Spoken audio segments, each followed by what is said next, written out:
यदि एक इंसान के जीवन में उस परमात्मा से जुड़ने का, उस ईश्वर से जुड़ने का, वो जो परम शक्ति है, वो जो सुप्रीम पावर है, उससे जुड़ने की युक्ति यदि आपके जीवन में मिल जाए तो जीवन की गोटी लाल है, जीवन की गोटी लाल है।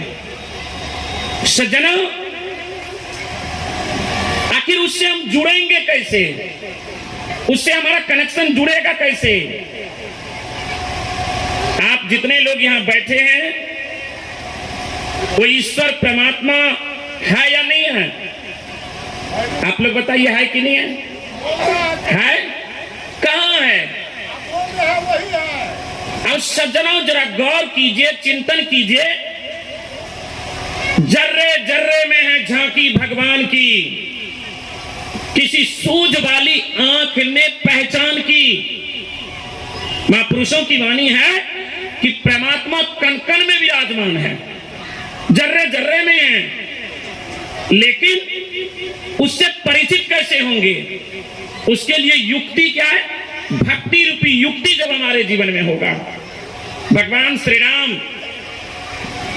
इस रामचरितमानस को सुन रहे हैं, तो भगवान श्री राम, आप लोगों को मालूम है कहां गए थे? जब वनवास मिला था, मां सबरी के कुटिया पे भी प्रभु राम गए थे। गए थे कि नहीं गए थे? जब माता सबरी के कुटिया पे गए थे, माता सबरी बहुत दिन से इंतजार प्रभु का कर रहे थे कि प्रभु आएंगे। नित्य प्रतिदिन वो रास्ते में झाड़ू लगाती थी, प्रभु के लिए नित्य प्रतिदिन फल फूल सभी चीज चुन करके लाती थी। वो ऐसी नहीं थी कि कोई युवा अवस्था में थी, वो इंतजार करते करते वृद्धावस्था को प्राप्त कर गई थी, अंतिम अवस्था में थी। और सज्जना, प्रभु राम उसके भक्ति के फल से, उसके भक्ति के तप से, आप ये सोचिए कि उसके द्वार तक भगवान को चल के आना पड़ा।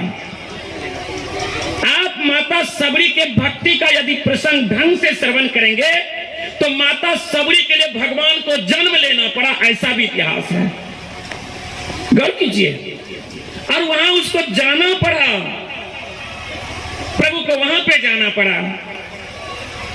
और जब माता सबरी के कुटिया में गए, माता सबरी को भगवान श्री राम कहते हैं अति सुंदरी भामिनी। सज्जना, भगवान का जो श्रृंगार है, भगवान का श्रृंगार ये बाहर का श्रृंगार नहीं है, बाहर का रूप नहीं है, बाहर का यौवन नहीं है। और उस मां सबरी के पास जाके प्रभु क्या करते हैं? अति सुंदरी भामिनी। अर्थात उस समय तो मां सबरी एकदम मरणासन की स्थिति पे थी, अंतिम अवस्था में थी। प्रभु जब मिले उसके बाद सबरी प्राण त्याग थी। लेकिन सज्जना, भगवान बाहर का रूप नहीं देखे, कोई कुल को नहीं देखे, कोई ऊंचे कुल में जन्म नहीं ली थी। कहते अधम से अधम वो नारी सबरी थी, लेकिन प्रभु की प्यारी थी।